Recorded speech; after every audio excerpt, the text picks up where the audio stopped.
Hi, Dr. Gibson. I'm going to walk you through what I have set up for starting next week, which is quarter 2 for me.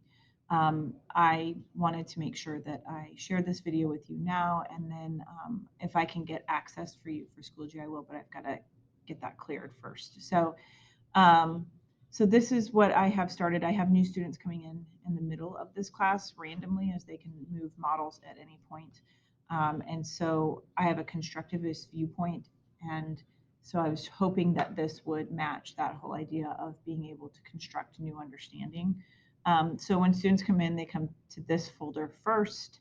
There's a to-do list for them, a little description of how the course runs, some tips, and some questions, or some comments down here about how to get a hold of me. And then in here there is a link to the video, um, the online learning expectations, and the account login information. And these will be pushed out like this one is, where they can see it here as soon as I've finished wrapping up that section.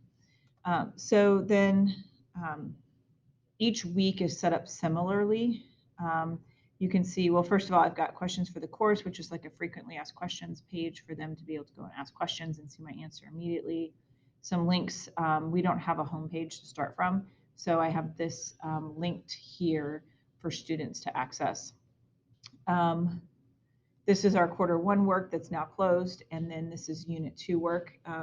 So what I'm doing is leaving 2 weeks out at a time, and then when I open the 3rd week, I'm moving the 1st week into that folder to kind of close it for submissions. I'm usually pretty flexible when it comes to that, and probably still will be to some extent, but it helps the kids know that there is not an expectation, or they're expected to get stuff in on time, and that it's not just going to linger out there forever for them to turn in when they want. I've had several students not do anything until the last week, and that's never good for learning. And so I'm trying to help them develop those habits. Each week is set up similarly. So I've got the week, the topic for the week, the dates, description, the to-do list for the week here. When they get into the week, they have the walkthrough, which is kind of like this. I tell them about the week, what the expectations are, what assignments are due, and when they're due. They also have, the links and the different, resources here. So this is a grammar assignment that they've been doing, and they just go there, complete the grammar assignment, come back, and then I enter that grade later. There's their bias definition, Little Red Riding Hood activity. So it's a read and annotate, and a discussion board over that. This video describes a chart that they have been given access to, and then this video describes how to laterally read between different sources. And then this is an article on how to evaluate sources, and then a quiz over that article. This is their cumulative project that they do each week. They create an article for the week, and so what they do is um, they have to go and find sources, and 2 sources over the same topic. And so what I'm doing with this is not only getting them to read the media that's out there and essentially do some research for a project they have coming up at the end of the course, but also now they're comparing 2 different sources and using the media bias chart we talked about, talking about bias here, and that will grow as we go on. Connections outside of the text and questions and curiosities they have with expectations on it. So they've already done this for 1 article a week in quarter 1. So from now on, they'll be doing 2 so that they can compare 2 different sources. So that's the first week.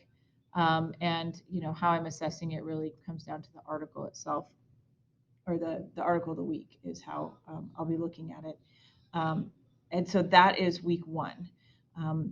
Each week has a different topic. So this unit is really influence in the media, influence of and influence on the media. And so the rest of the weeks all have different expectations about, or different ideas that we cover. Sorry, it's taking a second here. So in this folder, I've kind of got the week started to map out. So control and ownership, misinformation and disinformation, fake news. And then when we come back from winter break, we're going to start working on the essay that we're writing, where they're going to have to look at one topic and compare different perspectives for that. And so we'll take these ideas along with kind of some of the things we started about with the beginning of the year about different types of media, and we will use them to create that. So those aren't quite as blocked out yet, but that's how we work through that. And then we'll hopefully they can use the sources they've been using for their article of the week to be able to do their topic here. So that is kind of how this unit is mapped out. So I don't know if you want to look if I need to submit 1 week or if I need to do the whole quarter, or how that would work for what you want to see. But that kind of gives you an outline, and I would love any feedback you have. So thank you.